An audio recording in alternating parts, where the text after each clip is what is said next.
Alors bonjour et bienvenue dans cette vidéo. Nous allons voir comment fonctionnent les SCPI.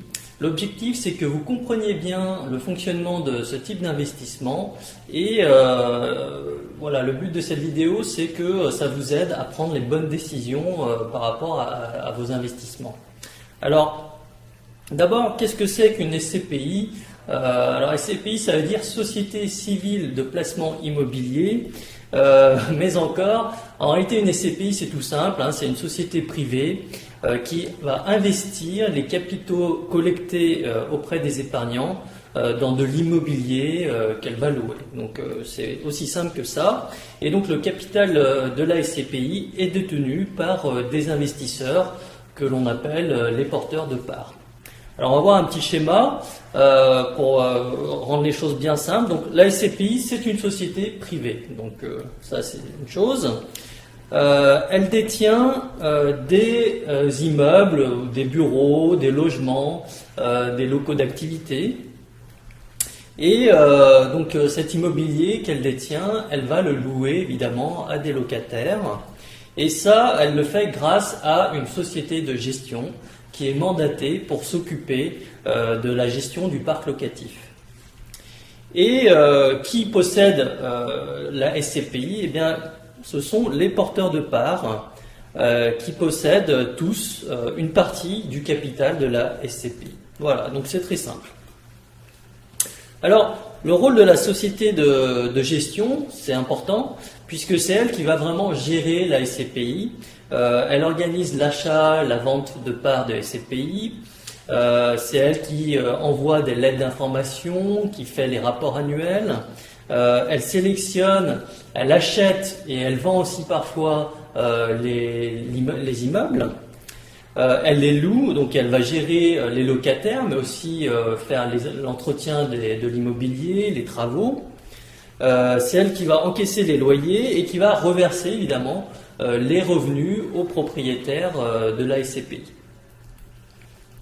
Donc très souvent, les SCPI sont créées par la société de gestion, mais il faut bien comprendre que la SCPI est bien une société indépendante et que finalement la société de gestion est mandatée pour gérer la SCPI. Et donc ça veut dire que finalement, et ça arrive parfois dans le cours d'une vie d'une SCPI, la société de gestion peut être changée voilà, pour une autre société. Si jamais les porteurs de parts, lors d'une assemblée annuelle, sont mécontents de la société de gestion et qu'ils arrivent à trouver une majorité, eh bien, ils peuvent très bien décider de changer de société de gestion. Ce qui est très important aussi, c'est que la rémunération de ces sociétés de gestion, elle est fixée dans les statuts de la SCPI. Et donc ça, c'est vraiment un facteur de sécurité, puisque finalement, les frais de gestion sont fixes. Hein, en général, c'est un pourcentage fixe des revenus encaissés. Et ça, c'est vraiment un atout pour les SCPI, parce que ça permet de fixer les choses et d'éviter qu'il y ait un dérapage au niveau des frais de gestion. Alors, il y a deux types de capital. Les SCPI ont le choix, soit d'être à capital fixe, soit d'être à capital variable. Alors, quand elles sont à capital fixe, ça veut dire quoi? Ça veut dire que le capital de la société ne bouge pas, sauf lors de certaines périodes, donc lors d'augmentation de capital. Donc, faut comprendre voilà, que les SCPI à capital fixe ont un capital fixe qui ne bouge pas, sauf lors d'augmentation de capital. C'est aussi simple que ça.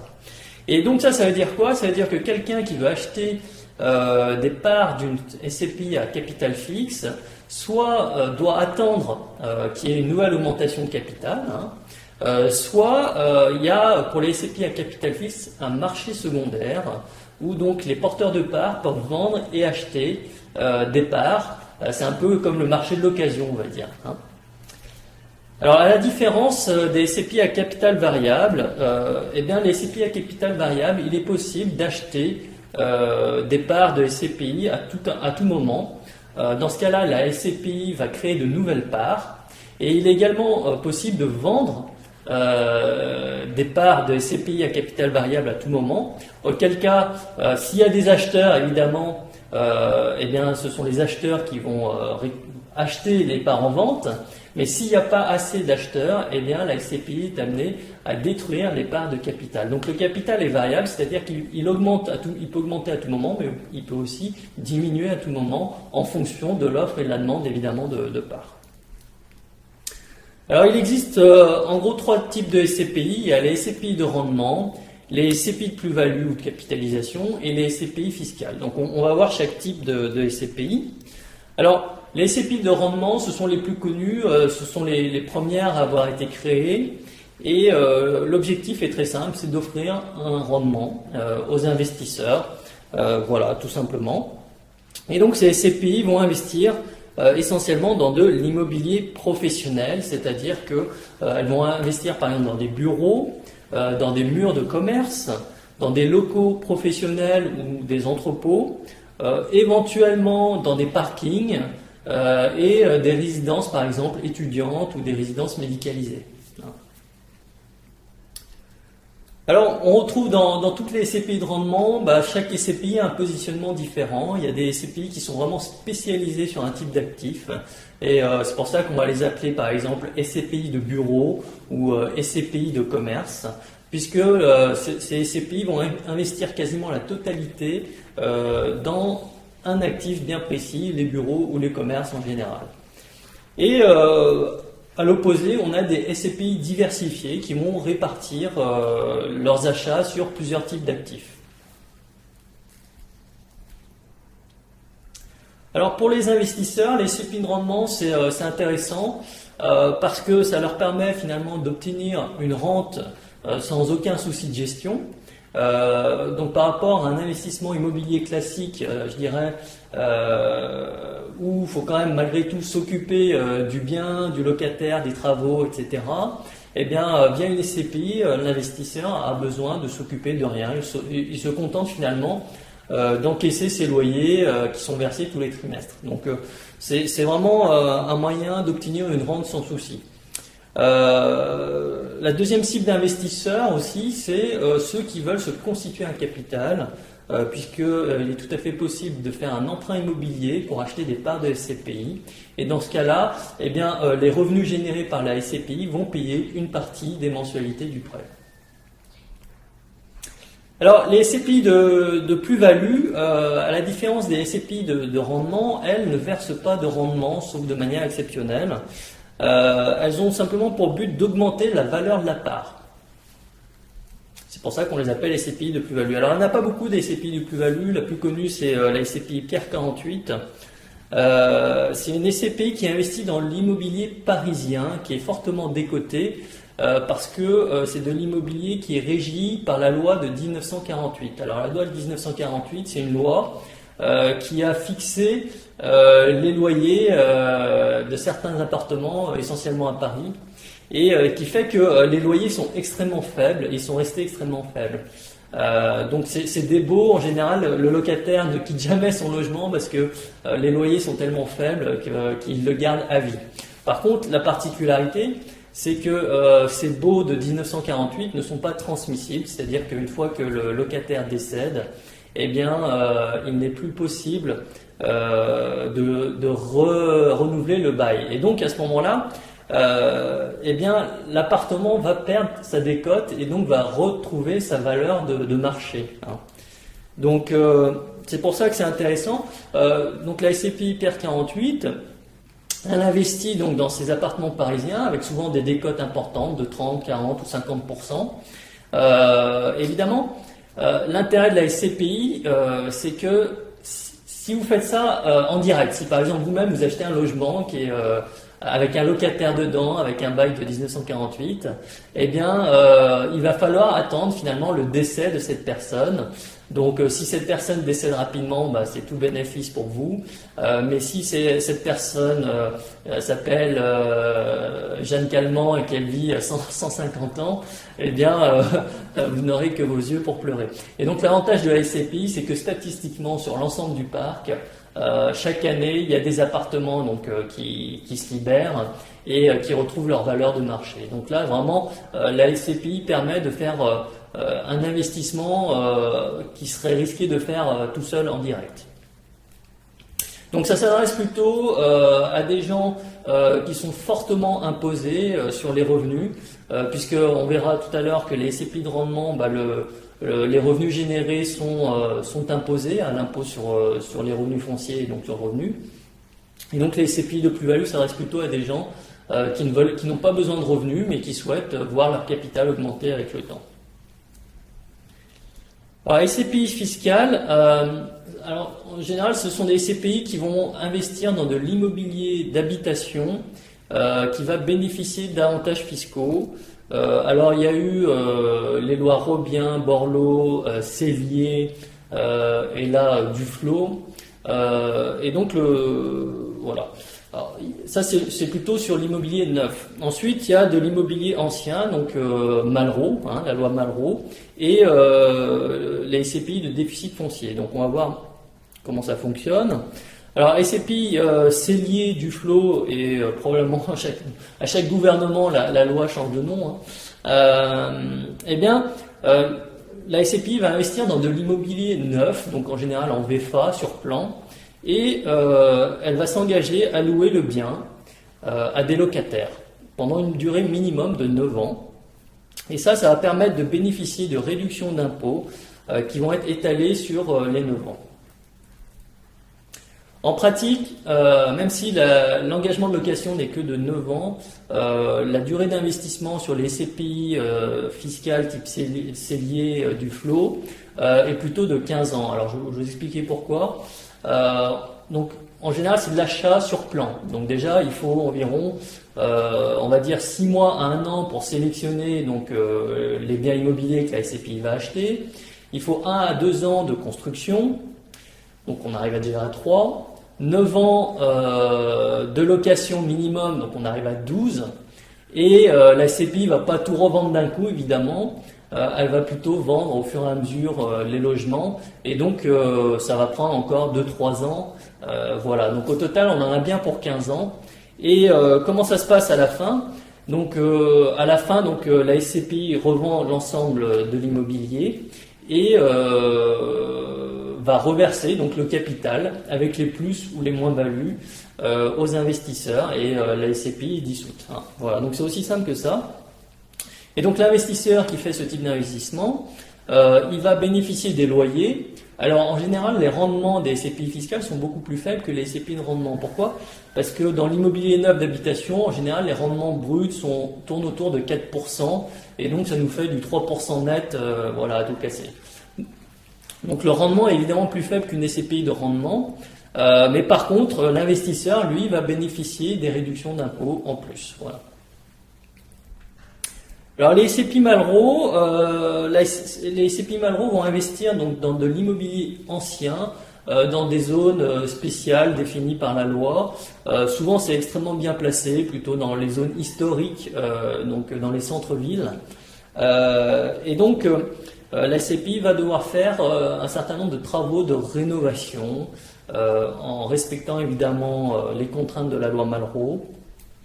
Et pareil, va s'engager à louer les biens pendant 9 ans. Et cette fois-ci, la réduction d'impôt a lieu l'année de la souscription. Et elle est, au moment où je fais cette vidéo, de 30% des travaux, qui peut représenter 65% du coût total. Donc 30% de 65%, ça fait du 19,5% de réduction d'impôt sur l'investissement effectué. Et là aussi, la durée de vie des SCPI Malraux, c'est à peu près 15 ans également, parce que la période des travaux est en général assez longue. Il y a les 9 ans idem de location, et puis le temps de trouver les biens et de les revendre, etc. Et SCPI de déficit foncier, elles sont vraiment très peu connues, celles-là, pourtant elles peuvent être très intéressantes. Là c'est pareil, c'est dans de l'immobilier ancien. Typiquement, SCPI déficit foncier, c'est par exemple, vous prenez un immeuble, un vieil immeuble de bureau, voilà, qui a un peu de cachet, et vous le transformez complètement en logement, avec les normes du neuf évidemment. Et donc les travaux de rénovation vont générer ce qu'on appelle un déficit foncier. Et ce déficit foncier va pouvoir se déduire des revenus fonciers et des revenus et donc ça génère de l'impôt, des réductions d'impôt sur le revenu. Donc l'engagement de location est de 3 ans sur les travaux. Quand vous faites des travaux, vous les déduisez.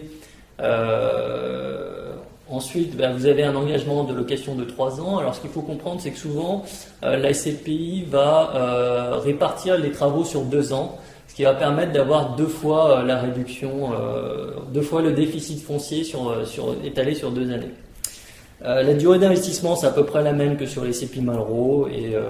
Alors, c'est très intéressant. Je ne vais pas rentrer dans le détail parce que sinon il faudrait faire beaucoup de chiffres, mais je vous invite à télécharger mon livre sur le site scpi-1.com. Donc vous téléchargez mon livre et là-dedans je donne des exemples qui expliquent pourquoi une SCPI de déficit foncier peut être très intéressante, notamment pour les personnes qui ont une tranche de revenus, d'impôt sur le revenu qui est élevée, je dirais, qui est à 30 ou 40, au moins 30%, mais plutôt 41%. Et qui ont en plus des revenus fonciers. Donc pour ces gens-là, c'est extrêmement intéressant. Voilà, les réductions d'impôts peuvent être vraiment importantes. Alors quels sont les avantages des SCPI finalement? D'abord, ce qu'il faut bien comprendre, c'est que c'est un modèle qui est sain. C'est-à-dire que la SCPI possède des actifs tangibles, donc de l'immobilier, qui génèrent en plus des revenus. Le patrimoine, il est réparti sur plusieurs biens, donc il est diversifié. En général, les SCPI n'ont pas de dette. Parfois, elles en font un peu de dette à court terme, c'est-à-dire que, par exemple, des SCPI qui anticipent que dans l'année, il va y avoir beaucoup de souscriptions, peuvent s'endetter à très court terme pour anticiper et faire de nouvelles opérations avant d'obtenir les capitaux des souscriptions. Mais globalement, vous pouvez regarder dans les rapports annuels, la plupart des SCPI n'ont pas de dette. La gestion est déléguée, donc ça c'est intéressant pour ceux qui veulent investir mais qui n'ont pas le temps de s'occuper de leur investissement. C'est aussi très intéressant parce que c'est un placement qui est très accessible. Il y a des parts de SCPI, à ma connaissance, qui démarrent à 675 € et vous êtes obligé d'acheter une part seulement. Donc c'est vraiment accessible pour tous les portefeuilles, alors que quand vous achetez un appartement, évidemment, faut investir le prix de l'appartement. En termes de liquidité, ça peut, alors pas toujours, attention, mais quand vous avez une bonne SCPI, c'est très facile à revendre, il suffit qu'il y ait des acheteurs. Donc c'est beaucoup plus facile à revendre qu'un appartement ou une maison, voilà. Et encore une fois, les frais sont fixes, les frais de gestion, donc la société de gestion, sont fixés dans les statuts de la SCPI, et donc ça c'est vraiment une sécurité très intéressante. Alors maintenant, il y a tout de même des risques. Alors moi j'ai des clients qui me disent leur banquier leur a dit d'acheter des SCPI parce que c'est sans risque. C'est complètement faux. Faut bien comprendre d'abord que tous les placements comportent des risques. Même le livret A, le livret A comporte des risques relativement faibles, mais si jamais la banque fait faillite et que l'État fait faillite, par les temps qui courent, c'est tout à fait possible. L'État est en faillite, faut le savoir, il est en faillite. Alors il est en faillite et donc pour continuer à fonctionner, il est obligé d'emprunter sur les marchés. Mais le jour où les marchés financiers décident de ne plus prêter à l'État français, l'État se retrouve en cessation de paiement. Donc voilà, donc ça c'est un risque et les banques en 2008-2009 lors de la crise auraient dû faire faillite et ont été sauvées par l'État. Donc voilà, pour revenir au livret A, le risque est relativement faible mais il est bien présent, c'est-à-dire que votre argent, quand vous le déposez sur un livret A, vous le confiez à la banque. Donc si la banque fait faillite, votre argent, soit il est bloqué, soit il disparaît. Et derrière, donc il y a toujours la garantie de l'État, mais si l'État est en faillite aussi, bien votre argent, vous pourrez probablement lui dire au revoir. Donc c'est un risque qui n'est pas énorme, mais qui existe. Et pour les SCPI, c'est pareil, il y a forcément des risques. Alors on va voir quels sont les risques. Alors d'abord, il faut bien comprendre que les SCPI sont propriétaires d'un parc immobilier. Et donc la valeur de la part de la SCPI dépend de la valeur du parc immobilier. Donc ces valeurs de part peuvent fluctuer à la hausse évidemment, mais aussi à la baisse. Hein. Donc ça dépend de la valeur de l'immobilier professionnel. Hein. Donc faut quand même faire la distinction entre l'immobilier d'habitation et l'immobilier professionnel. Ce sont deux marchés très différents. Même si le support physique c'est de l'immobilier, ce sont deux marchés différents, donc qui ne sont à mon avis aujourd'hui pas du tout dans la même situation. Je pense que l'immobilier d'habitation est surévalué, alors que l'immobilier professionnel est à son prix. Il suffit de regarder les rendements. Dans l'immobilier d'habitation, on est entre 3 et 4% brut, hein, ce qui fait du 2-3% net. Alors que dans l'immobilier professionnel, on est à du 5-6% net, hein, ce qui fait du 8% brut. Donc on est sur des valorisations à mon avis très différentes. Mais bon, donc il faut bien comprendre qu'il y a un risque de valeur des parts. Il y a également un risque sur le rendement. Alors dans l'immobilier professionnel, en général, ce sont des baux 3, 6, 9. Ce sont des baux assez longs. Voilà, ça aussi ça peut évoluer. Par exemple, si on a demain une crise économique, que beaucoup d'entreprises font faillite, eh bien elles ne pourront plus payer les loyers, et donc ça représente un risque pour la SCPI de voir ses revenus diminuer, hein, et donc son rendement diminuer. Enfin, il y a un risque de liquidité. Il faut bien comprendre que pour vendre une part de SCPI, il faut qu'en face il y ait un acheteur. Donc globalement sur les bonnes SCPI il n'y a aucun souci de liquidité, c'est-à-dire qu'il y a suffisamment d'acheteurs pour pouvoir vendre ces parts très facilement. Par contre sur les mauvaises SCPI dont personne ne veut, évidemment les porteurs de parts se retrouvent coincés puisqu'il n'y a personne qui ne veut racheter leurs parts. Alors dans ces cas-là, la SCPI a toujours la possibilité de revendre par exemple une partie du patrimoine pour racheter les parts de ceux qui veulent vendre. Hein. Mais voilà, il faut bien avoir à l'esprit que c'est un risque qui peut exister. Alors, pour acheter les SCPI, vous pouvez évidemment soit les acheter cash, hein, soit vous pouvez faire un prêt. Les banques financent les SCPI, même si toutes ne connaissent pas ce type de produit. Globalement, aujourd'hui, la plupart des banques financent les SCPI. Et donc vous pouvez faire un prêt immobilier, hein, soit amortissable, soit in fine. En général, la durée maximum pour les SCPI acceptées par les banques est de 20 ans. Hein. Alors la fiscalité, donc faut bien comprendre que les revenus de SCPI rentrent dans l'assiette des revenus fonciers et donc sont imposables à l'impôt sur le revenu et également à la CSG-CRDS.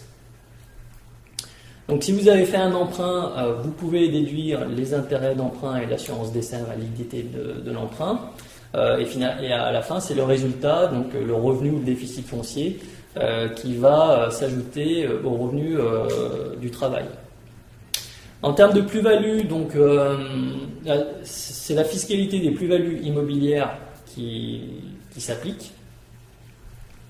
Voilà. Alors, dans les SCPI, il y a plusieurs valeurs et des fois, donc pour le néophyte, c'est un peu compliqué de savoir quelle valeur correspond à quoi. Donc on va refaire un petit bilan rapidement. Alors il y a la valeur nominale, donc ça j'en parle pas trop, mais la valeur nominale c'est au moment de la création de la SCPI, les parts ont une valeur nominale. Hein. Bon, ça n'a pas vraiment d'importance. Ce qui est important, c'est la valeur vénale.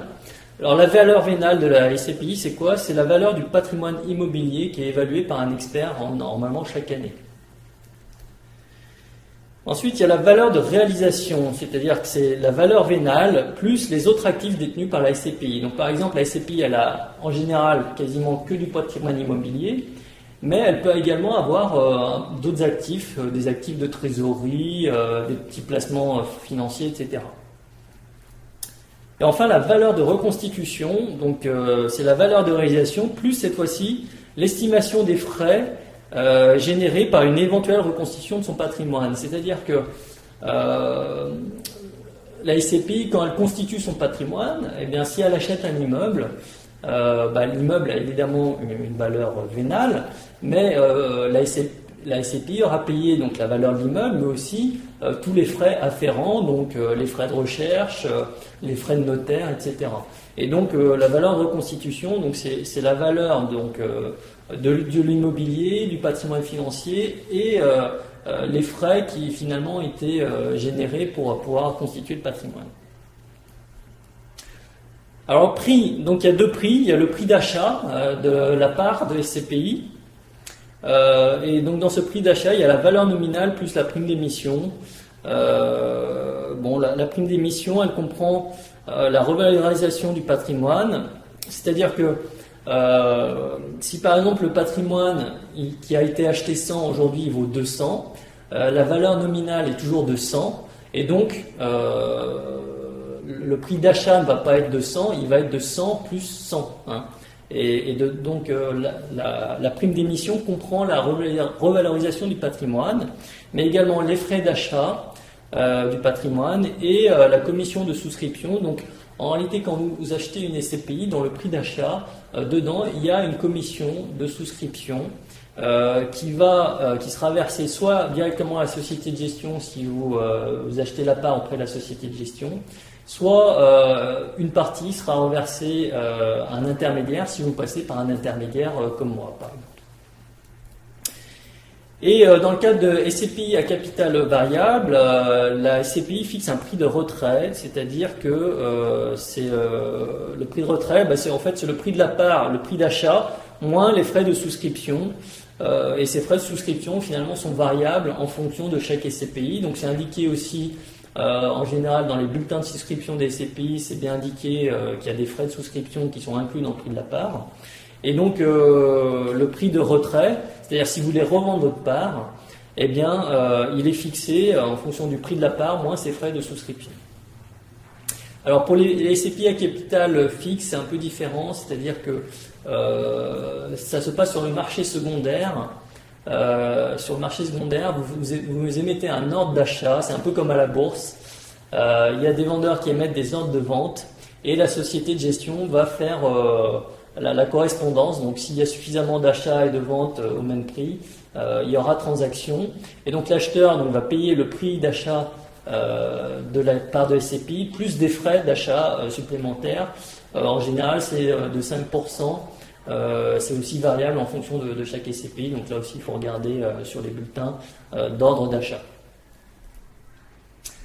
Alors les sociétés de gestion, en gros, il y en a deux types. Il y a les sociétés de gestion indépendantes, donc des petites sociétés finalement comme Paref, Perial, qu'est-ce qu'il y a, Quorum, Urban, voilà, tout ça c'est des sociétés de gestion indépendantes. Et de l'autre côté, vous avez des sociétés de gestion qui appartiennent aux banques. Hein, donc c'est pour ça que par exemple BNP vend des CPI. Voilà. Donc globalement, sans vouloir faire de trop grandes généralités, mais quand même, on s'aperçoit que en général les CPI gérées par les banques sont beaucoup moins bien gérées, ont des rendements beaucoup plus inférieurs, ont des problèmes de liquidité. Voilà, donc c'est un peu la cata. Donc plutôt éviter les sociétés de gestion bancaires, préférer les sociétés indépendantes qui elles n'arrivent à vendre finalement les parts de SCPI que grâce à leur qualité. Donc voilà. Donc après évidemment, il faut toujours étudier la société de gestion, mais aussi la SCPI. Hein. Les sociétés de gestion peuvent gérer plusieurs SCPI. Et donc avant de choisir, c'est important de valider non seulement la qualité de la société de gestion, mais aussi de la SCPI. Hein. Donc voilà. Alors de plus en plus, il est possible de souscrire à des SCPI au sein de contrats d'assurance vie. Dans ce cas-là, les parts de SCPI sont considérées comme des unités de compte et donc elles vont rentrer en termes fiscaux, elles vont bénéficier de la fiscalité de l'assurance vie. Donc ça peut être intéressant. Par contre, il faut bien comprendre qu'il y a des frais spécifiques. En général, c'est 2% de frais de versement, c'est-à-dire que quand vous achetez des parts de SCPI dans une assurance vie, l'assureur vous fait payer 2%. Et aussi quelque chose de très important, il y a des frais de gestion sur les contrats d'assurance vie, il y a toujours des frais de gestion entre 0,7 et 1% de frais de gestion. Et ça vient vraiment manger la rentabilité de l'assurance vie, donc de la SCPI. Si par exemple vous avez une SCPI qui rapporte 5% et que vous avez les frais de gestion de 1%, eh bien finalement vous n'avez plus que 4% de rendement au lieu de 5%. Hein. Donc globalement, plus, je dirais que si on fait les calculs, plus vous faites un placement sur le long terme, et plus évidemment les frais de gestion viennent manger chaque année une grosse part du rendement. Hein. Donc voilà. Et ce qu'il faut aussi noter, c'est que quand vous achetez des parts de SCPI au sein d'une assurance vie, vous n'êtes absolument pas propriétaire de ces parts. C'est l'assureur qui est propriétaire. Donc ça veut dire que vous n'êtes pas propriétaire, vous avez qu'une assurance de l'assureur qui vous garantit que si jamais vous voulez récupérer vos fonds, eh bien lui-même pourra revendre les parts de SCPI et vous reverser les fonds promis. Donc voilà. Donc ça c'est très important, notamment pour les assemblées générales. Quand vous êtes propriétaire en direct d'une SCPI, vous avez le droit d'aller voter à l'assemblée générale et donc d'influencer sur la vie de la SCPI, alors que si vous passez par une assurance vie, vous n'êtes absolument pas propriétaire. C'est l'assureur qui ira à l'assemblée générale. Donc ça, quelque part, il faut bien comprendre que quand on passe par une assurance vie, vous rajoutez un risque. Tout ce que j'ai dit sur la SCPI devient, dans ce cas-là, inexact, puisque vous n'êtes pas propriétaire de parts de SCPI, donc vous n'êtes pas propriétaire d'un parc immobilier, etc. C'est bien l'assureur qui est propriétaire. Et donc le risque c'est quoi? C'est finalement si l'assureur fait faillite, eh bien en réalité vous n'êtes propriétaire de rien et votre risque n'est plus garanti par l'assureur. Alors distribution, donc comment acheter des parts de SCPI? Vous avez en fait deux possibilités, c'est assez simple. Soit vous passez directement par la société de gestion, soit vous passez par un intermédiaire comme moi. Ce qu'il faut bien comprendre, dans les deux cas, le prix est exactement le même. Donc le prix de la part il est le même, les frais de souscription sont exactement les mêmes. La seule différence, c'est que dans un cas, je dirais la commission de souscription va à la société de gestion. Dans l'autre cas, elle va à l'intermédiaire. Voilà. Donc c'est la seule différence. Évidemment, si vous passez par un intermédiaire de qualité, de bons conseils, vous allez bénéficier en plus d'un service, donc des conseils, d'un conseil indépendant. Évidemment, si vous allez voir une société de gestion et vous lui demandez si sa SCPI est bien, elle va vous dire oui. Hein. Si vous allez voir un indépendant comme moi, vous me demandez conseil sur une SCPI, je vais peut-être vous dire oui, elle est peut-être bien, mais il y a peut-être mieux par ailleurs. Hein. Voilà. Si vous passez par mon intermédiaire, donc sur le site scpi-1.com, vous bénéficiez d'avantages exclusifs. Pour cela, il suffit d'aller sur le site, de lire les témoignages clients ou simplement de me contacter pour connaître quels sont ces avantages financiers de passer par mon intermédiaire. Alors, il est également possible de démembrer les parts de SCPI. Donc, bon, on ne va pas aller trop loin dans le démembrement, mais ce qu'il faut comprendre, c'est que quand vous êtes propriétaire, par exemple, d'un bien immobilier, en général, vous êtes pleinement propriétaire. C'est ce qu'on appelle la pleine propriété. Et la pleine propriété, elle comprend deux choses. Elle comprend la nue propriété et l'usufruit. Donc, dans le cas des SCPI, vous pouvez très bien démembrer les parts de SCPI et devenir donc le nu propriétaire, lui, il a la propriété des SCPI, et l'usufruitier, c'est lui qui perçoit les revenus de la SCPI. Donc l'intérêt c'est quoi? Celui qui achète que la nue propriété de SCPI, il va acheter à un prix inférieur. Alors ça dépend de la durée du démembrement et ça dépend de la SCPI, mais souvent, par exemple sur 5 ans, au lieu de payer 100% du prix de la part, il va payer entre 78 et 80% du prix de la part. Donc c'est intéressant pour les gens qui veulent acheter finalement des SCPI mais qui sont fortement imposés et qui ne veulent pas percevoir de rendement. Dans ce cas-là, ils vont acheter à un prix discount la part sans percevoir de rendement et c'est quelqu'un d'autre qui va acheter l'usufruit. Et en général, ceux qui achètent l'usufruit, c'est plutôt des sociétés imposées à l'impôt sur les sociétés.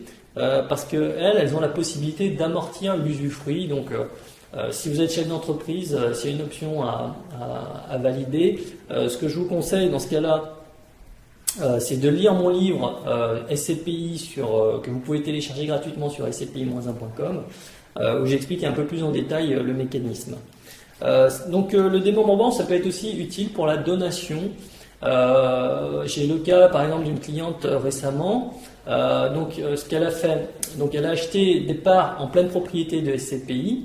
Elle va garder pour elle l'usufruit, donc ça va lui permettre d'obtenir les rendements, et elle va donner la nue propriété à ses enfants. Donc ça, c'est un outil de transmission qui est très intéressant, notamment par rapport à l'ISF, puisque ça permet de sortir une partie du patrimoine de l'ISF. Alors, comment choisir les SCPI ? Alors, il n'y a pas de règle absolue. Déjà, il faut bien comprendre que déjà, la première chose importante, c'est de connaître ses propres paramètres. Donc, quels sont vos objectifs ? Sur quelle durée vous allez investir ? Est-ce que c'est plutôt sur du court, du moyen ou du long terme ? Quelle est votre fiscalité ? Comment vous allez financer ? Est-ce que c'est plutôt cash ou est-ce que c'est bien un emprunt ? Donc ça, déjà, il faut le définir. Ensuite, les SCPI, c'est une société qui vit. C'est un peu... Moi, j'aime bien donner l'exemple des équipes de foot. Par exemple, dans les années 2000, l'équipe numéro 1 du football français, c'était l'Olympique Lyonnais. Et puis à un moment donné, ils ont commencé à baisser. Ensuite, ça a été Marseille. Et puis là, maintenant, ça va plutôt être Paris.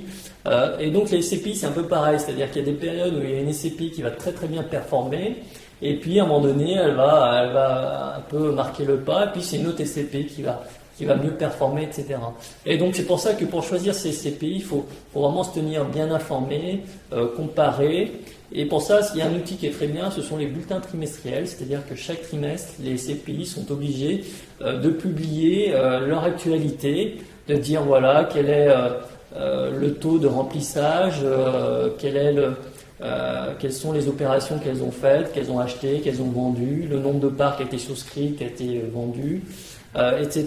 Donc ça, c'est important de bien faire le suivi.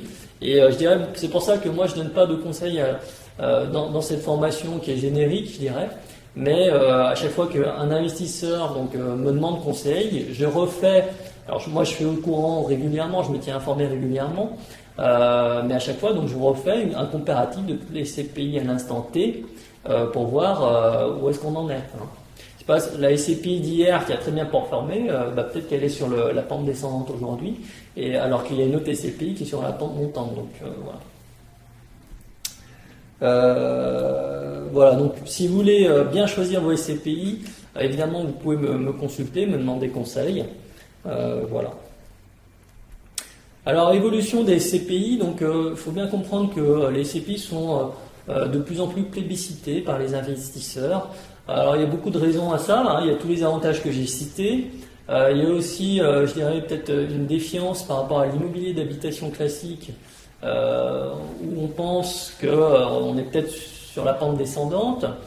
Il y a aussi le prix, c'est-à-dire qu'il y a beaucoup de jeunes qui n'ont pas les moyens finalement d'acheter un appartement entier, mais qui veulent quand même investir dans l'immobilier et qui vont plutôt choisir les SCPI. Donc il y a un réel engouement, et en plus de ça, les rendements sont quand même généreux et largement au-dessus des livrets A, fonds euros, etc.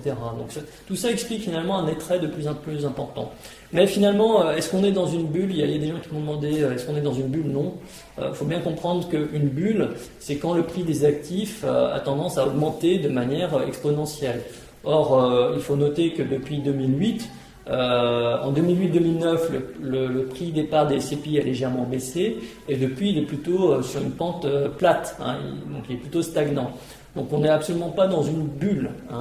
Maintenant, c'est vrai qu'il y a de plus en plus de gens qui sont intéressés par les SCPI, qui en achètent, mais les volumes sont extrêmement peu significatifs. Finalement, le marché des SCPI, c'est, je crois, 1 ou 2 milliards d'euros par an. Quand on compare à l'ensemble du marché immobilier de transactions, où c'est plusieurs centaines de milliards qui sont échangés, c'est vraiment, ça reste un tout petit marché, le marché des SCPI. Alors le rendement est très bon. Et finalement l'évolution, moi je suis pas devin, je peux pas vous dire ce que vont faire les SCPI. Je pense que ça dépendra essentiellement de l'évolution du marché immobilier professionnel, hein, puisque c'est le support. Donc du rendement locatif et également évidemment du taux d'emprunt, voilà. Alors pour rester objectif, quels sont les facteurs de risque aujourd'hui pour les SCPI? C'est la crise économique, hein, puisqu'on a vu que si beaucoup d'entreprises commençaient à faire faillite, elles auraient du mal à payer leur loyer. La crise financière, pardon, la hausse éventuelle des taux d'intérêt, si jamais ça arrive, une faillite bancaire donc, qui entraînerait une faillite totale du système monétaire. Et également, il faut savoir que les banques, alors il y en a qui vendent quand même des CPI, mais globalement, ça leur fait un peu de la concurrence sur les livrets A, les LDD et tous ces trucs qui rapportent rien. Donc, les banques, elles aimeraient bien quelque part récupérer un peu le gâteau et faire la loi sur les SCPI. Il faut bien comprendre que les SCPI aujourd'hui, c'est un placement, c'est une société privée. Donc, qui sort un peu de l'influence bancaire, de l'AMF, enfin de tout ce cartel. Et bon, je vais pas rentrer là-dedans aujourd'hui, mais il y a quand même des luttes aujourd'hui d'influence dont le but non avoué à la fin est de récupérer finalement la mainmise sur les SCPI par les banques. Alors elles présentent ça toujours sur l'intérêt supérieur de l'épargnant, etc. Évidemment, ça c'est des mensonges. L'objectif c'est de récupérer le gâteau. Alors quels sont les facteurs de soutien maintenant sur les CPI? Les taux d'intérêt bas, globalement, ça a toujours soutenu l'immobilier, hein, évidemment. L'immobilier qui reste une valeur refuge, c'est une protection contre l'inflation et la dévaluation des monnaies. Les rendements sont supérieurs aux livrets bancaires et également aujourd'hui largement supérieurs aux fonds euros dans les assurances vie.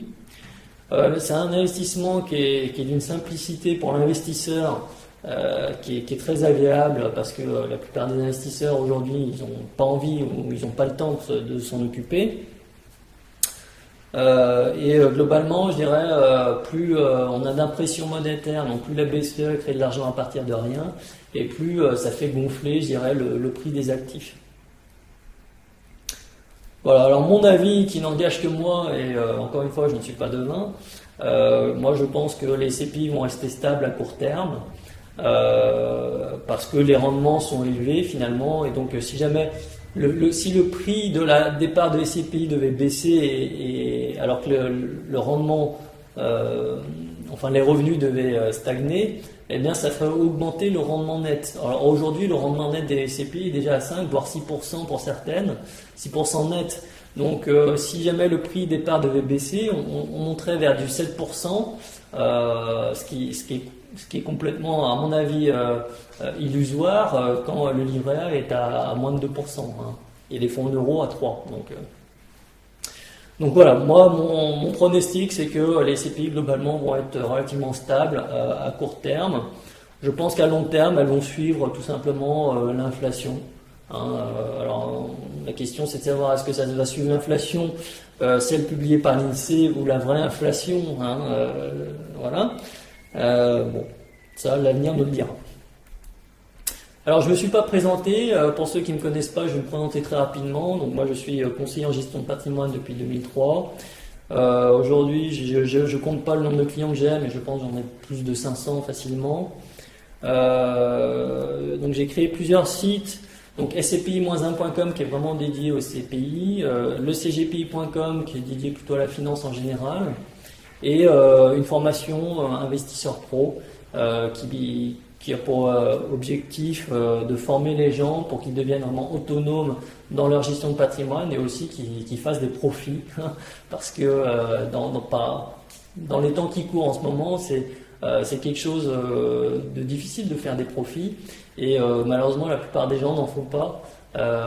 Donc ils ont de l'argent sur les livrets A, les fonds euros, ils se font laminer par l'inflation et la création monétaire. Donc c'est pour ça que j'ai créé aussi une formation investisseur pro qui est disponible par période, hein, donc pas toujours.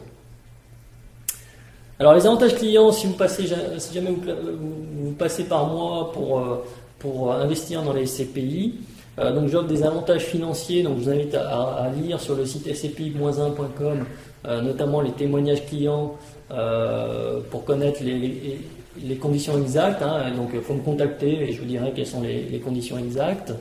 Tous mes clients sont satisfaits et contents de m'avoir fait confiance.